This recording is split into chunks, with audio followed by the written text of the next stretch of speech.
Shalom, salam sejahtera buat kita semua, khususnya anak-anak siswa kelas 10 seluruh MIPA 1, MIPA 2, IPS 1, IPS 2, SMA, GKST 2. Tentena. Pertemuan pertama kita pada hari ini lewat video pembelajaran ini yang Pak buat tentang sejarah Indonesia ya. Sejarah Indonesia kelas 10 ya, materi pertama. Namun sebelumnya, seperti biasa dalam pembelajaran daring ini kita harus semangat belajar daring dan tetap taat pada protokol kesehatan. Jadi kita bisa berjumpa lewat video ya, lewat nanti untuk materi-materi selanjutnya juga akan dibuat dalam bentuk video begini dan bisa disimak, dicatat apa-apa yang menjadi pokok-pokok materi dalam setiap pertemuan. Ya, kita lanjut. Sebelum kita masuk pada pokok materi,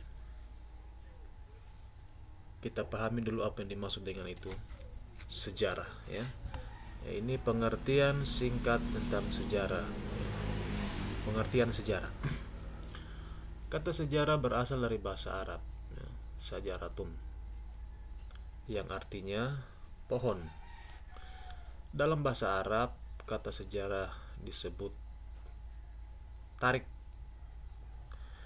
Adapun kata tarik dalam bahasa Indonesia artinya ialah waktu. Ya, nanti dicatat ini. Kata sejarah lebih dekat pada bahasa Yunani, yaitu historia, yang berarti ilmu. Ya. Dalam bahasa Inggris berasal dari bahasa Inggris history ya, atau artinya masa lalu, sejarah ya. Dalam bahasa Perancis historie ya. Dalam bahasa Itali storia, bahasa Jerman Geschichte yang berarti yang terjadi. Dalam bahasa Belanda juga dikenal dengan Geschiedenis ya. Jadi ada waktu ya, ada masa lalu, apa yang terjadi. Jadi apa yang terjadi pada masa lalu, itu yang dimaksud dengan pengertian singkat dari sejarah. Bisa dicatat ya. Kemudian pengertian tadi dapat ditegaskan bahwa pengertian sejarah menyangkut waktu dan peristiwa ya. Waktu dan peristiwa yang terjadi di masa-masa yang lalu, yang perlu kita pelajari apa yang terjadi pada masa itu ya, berdasarkan objek-objek, berdasarkan penelitian, berdasarkan benda-benda yang berhubungan dengan apa yang terjadi dalam masa itu ya. Oleh karena itu, masalah waktu penting dalam memahami peristiwa. Sejarawan cenderung mengatasi masalah ini dengan membuat periodisasi ya, sejarah abad, riwayat. Dalam bahasa Indonesia dapat diartikan sebagai kejadian dan peristiwa yang benar-benar terjadi pada masa lalu atau silsilah, terutama bagi raja-raja. Ini contoh. Jadi pengertian sejarah secara umum itu ialah apa yang terjadi di masa lalu yang perlu kita pelajari berdasarkan benda-benda atau catatan-catatan yang sangat berhubungan dengan kejadian-kejadian di masa lalu, sehingga membuktikan kejadian tersebut fakta ya, bukan hanya berdasarkan analisa saja. Itu yang dimaksud dengan sejarah singkat ya. Untuk adapun deskripsi yang panjang tentang pengertian sejarah bisa kalian cari di sumber-sumber dari buku atau internet ya. Itu pengertian awal singkat dari sejarah ya. Itu pengertian singkat. Kemudian untuk materi pembelajaran kali ini mungkin beberapa menit atau 10 atau 15 menit bisa disimak. Pertama sini akan masuk tentang identitas modul ya, modul pembelajaran ya. Mata pelajaran sejarah Indonesia ya, kelas ini ya. Judul modul teori masuknya Islam ke Indonesia. Ini bagian pertama yang akan kita pelajari, teori masuknya Islam ke Indonesia. Kompetensi dasar ini bisa dibaca menganalisis berbagai teori tentang proses masuknya agama dan kebudayaan Islam ke Indonesia ya. mengolah informasi teori tentang proses masuknya agama dan kebudayaan Islam ke Indonesia dengan menerapkan cara berpikir sejarah serta mengungkapkannya dalam bentuk tulisan. Nanti akan ada analisis atau tulisan-tulisan atau catatan atau tugas yang akan Pak berikan pada siswa. Tapi untuk hari ini belum ya. Kita pertemuan awal membahas tentang apa itu sejarah dan pokok materi yang akan kita pelajari pertemuan 1, 2, 3 dan seterusnya. Kemudian deskripsi singkat tentang materi kita kali ini bisa lihat pada contoh gambar ini, ilustrasi gambar. Deskripsi singkat materi ialah pada masa kedatangan penyebaran Islam Indonesia terdapat beraneka ragam suku bangsa, organisasi pemerintahan, struktur ekonomi dan sosial budaya. Ya. Suku bangsa Indonesia yang bertempat tinggal di daerah-daerah pedalaman. Jika dilihat dari sudut antropologi budaya, belum banyak mengalami percampuran jenis-jenis bangsa dan budaya dari luar seperti dari India, Persia, Arab, dan Eropa, dan masih banyak lagi negara-negara yang masuk ke Indonesia ya. Struktur sosial, ekonomi, dan budayanya agak statis ya. Statis ini maksudnya tidak bergerak ya, diam, dibandingkan dengan suku bangsa yang mendiami daerah pesisir. Mereka yang berdiam di daerah pesisir, lebih-lebih di kota, pelabuhan, menunjukkan ciri-ciri fisik dan sosial budaya yang lebih berkembang akibat percampuran dengan bangsa dan budaya dari luar. Itu keunggulannya kalau tinggal di pesisir pantai ya, karena kunjungan-kunjungan orang itu pada zaman dahulu melalui laut, sehingga percampuran budaya, agama dan sebagainya lebih cepat terjadi di daerah-daerah pesisir. Itu yang terjadi dalam penyebaran masuknya budaya asing di Indonesia lewat pesisir pantai. Kemudian pokok materi kita pada pertemuan kali ini, kegiatan pembelajaran pertama, teori masuknya Islam di Indonesia ya. Berdasarkan deskripsi singkat tadi bisa lihat singkat teori masuknya Islam ke Indonesia ya, pada umumnya melalui daerah-daerah pesisir, karena disitulah jalur transportasi yang umumnya dahulu itu yang ada. Masuknya Islam di Indonesia pada abad ke-5 tidak bisa dilepaskan dari sejarah perdagangan dan pelayaran ya, intinya tadi ya, antar benua yang berlangsung pada masa itu. Kendati demikian, para ahli masih bersilang pendapat tentang bagaimana proses masuknya budaya dan agama Islam tersebut sehingga bisa mengalahkan kebudayaan dan agama yang telah ada sebelumnya, yakni agama Hindu dan agama Buddha. Jadi sebelum masuknya Islam, kedua agama ini yaitu Hindu dan Buddha sudah ada terlebih dahulu di Indonesia ya.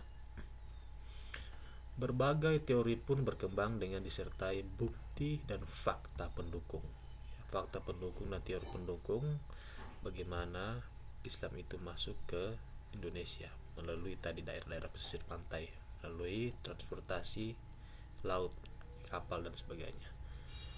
Pada modul ini kita akan dijelaskan tentang teori masuknya Islam Indonesia ya. Kita baca baik-baik teori-teori awal mulai, sejarah awal mula. Untuk bagian pertemuan pertama ini kita hanya membahas satu teori dulu ya. Nanti pertemuan berikut akan ada teori-teori yang lain ya.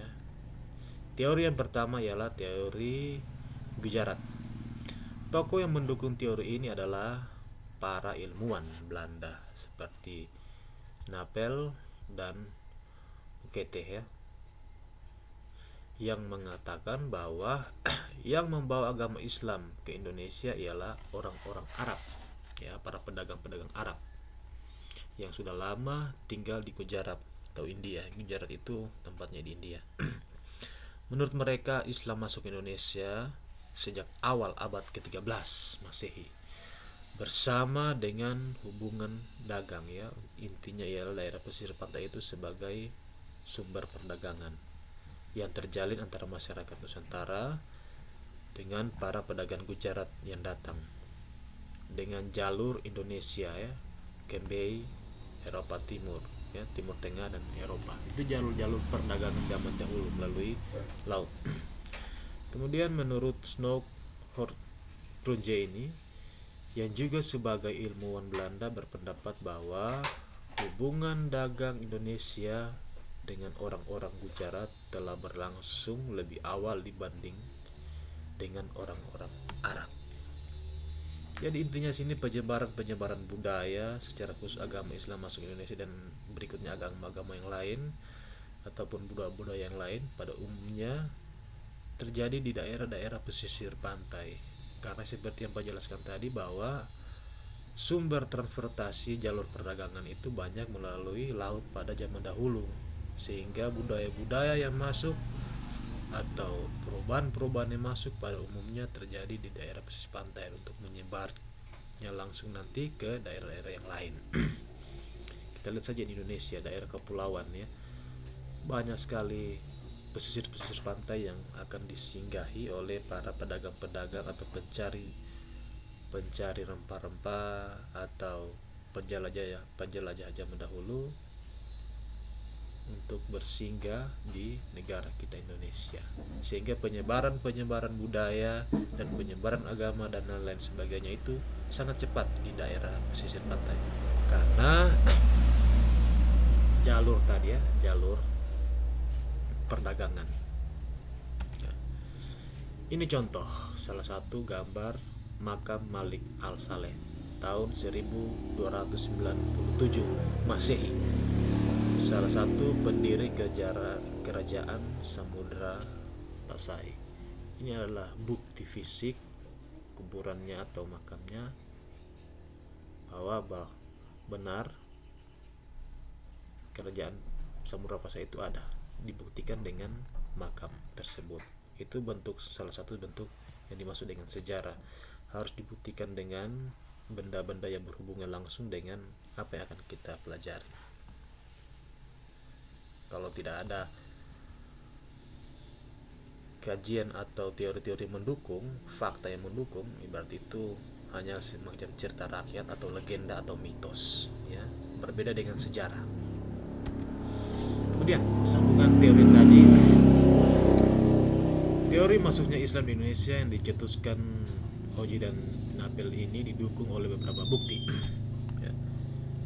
Yang tadi bagian A, batu nisan ya, Sultan Samudra Pasai Malik Al-Saleh ya, 1297 dan batu nisan Syekh Maulana Malik Ibrahim di Gresik memiliki kesamaan dengan batu nisan yang berada di Cambai ya. Nanti kita bahas ini. Baik. Kemudian bagian B, hal ini juga yang bersumber dari keterangan Marco Polo dari Venesia, Italia. Salah satu penjelajah ini Marco Polo yang pernah singgah di Perlak, Perureaula ya, tahun 1292. Ia menceritakan bahwa di Perlak sudah banyak penduduk yang memeluk agama Islam dan banyak pedagang-pedagang Islam dari India yang menyebarkan ajaran-ajaran Islam. Berarti memang sudah ada masuk sebelumnya ya. Itu keterangan dari seorang penjelajah Marco Polo berkebangsaan Italia ya. Selain memiliki bukti, teori ini juga mempunyai kelemahan teori. Gujarat ditunjukkan pada dua sangkalan. Pertama, masyarakat Samudra Pasai menganut mazhab Syafi'i, sementara masyarakat Gujarat lebih banyak menganut mazhab Hanafi ya. Kedua, saat Islamisasi Samudra Pasai, Gujarat masih merupakan kerajaan Hindu ya. Jadi agama Hindu, agama Buddha itu agama yang sudah ada sebelum agama Islam masuk Indonesia ya. Untuk kedua teori Gujarat ini, yang pertama tadi masyarakat Pasai menganut mazhab Syafi'i, sementara masyarakat Gujarat lebih banyak menganut mazhab Hanafi nanti akan kita bahas ya. Perlu dicatat kedua bagian ini kita akan bahas bersama-sama pada pertemuan berikut ya. Ini untuk pertemuan awal, kalian bisa mencatat dulu, kemudian digaris bawahi mana teori-teori yang akan kita pelajari yang belum kita pahami ya. Kita membahas tadi ya adalah tentang teori pertama tentang ujarab. Nanti teori-teori berikutnya akan kita bahas lagi ya. Ya ini. Ya, materi ini akan dilanjutkan pada pertemuan berikutnya. Sekian dan terima kasih. Namun sebelum Pak akhiri ini pertemuan awal kita ini, perlu Pak jelaskan bahwa pembelajaran kita bersifat semi daring ya, semi live, jadi kalian bisa mengakses materi ini yang akan Pak upload nanti di YouTube, bisa kalian buka pada pagi, siang, sore, malam, karena sifatnya bukan live ya. Kalau live habis live habis, yang tidak bisa live tidak dapat menikmati atau tidak dapat menyimak materi-materi yang disampaikan oleh guru. Jadi ini bisa kalian catat nanti. Begitu juga dengan pembelajaran-pelajaran yang berikut ya. Pak akan sampaikan dalam bentuk video supaya kalian juga bisa mengakses kapan saja ya. Supaya ada catatan. Jangan lupa catat ya di buku, karena suatu saat Pak akan periksa catatannya dan juga akan ada tugas-tugas yang akan Pak berikan. Jaga kesehatan, taat protokol kesehatan, dan salam jumpa.